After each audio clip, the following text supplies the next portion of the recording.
Arvon rehtori, arvon provosti, dear Aalto community. When I was given the opportunity to give a speech to the Aalto community at the start of the year, I must admit that I felt a bit lost at first, as the past 18 months have been disheartening for so many of us. During the pandemic, we have faced disappointments, fear, and loneliness, and spent many days alone in our homes. Words of encouragement, especially those offered to young people and students, have felt hollow this year. It seems like the only thing we can trust during the uncertainty of the COVID-19 pandemic is the passage of time. Tiden går oundvikligen och nu har vi åter samlats för att fira starten på Aalto-universitetets 12:e läsår. Jag är stolt över att vara en del av en universitetets gemenskap som orubbligt bygger på mod, ansvarsfullhet och samarbete. Värderingar som inte vacklar i vinden utan för oss samman som individer och skapar utrymme för att pröva på nytt, för lärande och för bildning.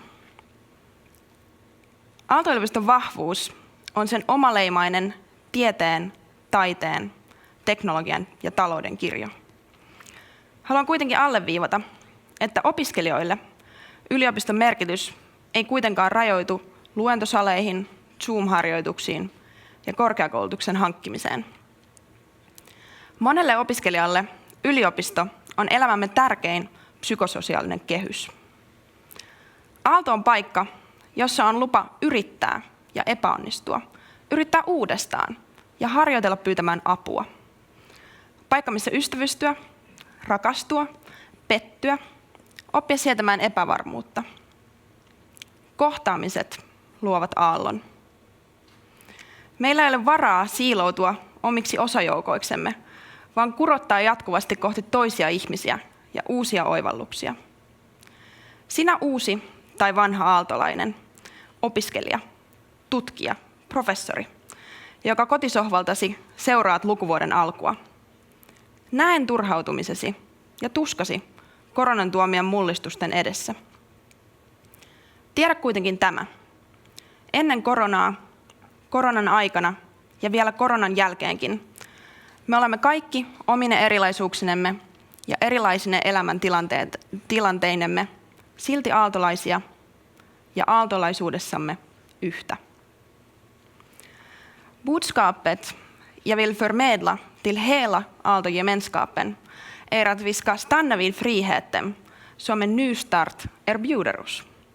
Att vi inte ska passera de friheter som erbjuds oss, även om skalan av de revolutionerande massupplevelserna fortsättningsvis reduceras till en tunn gråhet och vi under de närmaste veckorna inte heller kan gunga på campus som stora människohav utan oro för osynliga hot. Freedom has largely been absent in our everyday lives during the past year. In fact, this is the first time in my life that individual freedom has been restricted in Finland.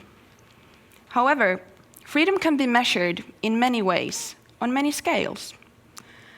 I know for certain that right now, as well as in the coming weeks, the campus will see hundreds of first-year students who are experiencing a dizzying feeling of freedom. Their youth and studies are like an endless ocean that stretches far into the horizon.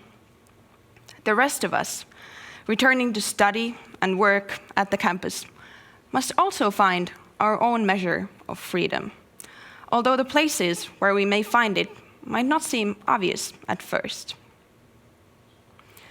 Sen vapauden mittakaavan, jossa voimme iloita vapaudesta toteuttaa itseämme ja luoda omat elämämme uudestaan tänään ja huomenna, jos niin päätämme tehdä.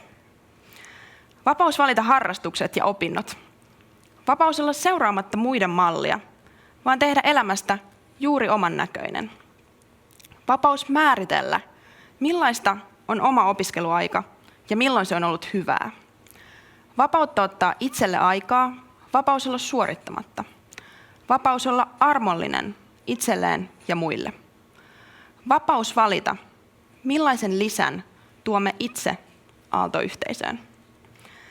Teille uusille opiskelijoille annan ohjeeksi pitää tiukasti kiinni omasta vapaudestanne valita juuri teille mahtavin ja elämyksellisin tapa elää elämänvaiheenne opiskelijana. Toiveikasta uuden lukuvuoden alkua teille kaikille.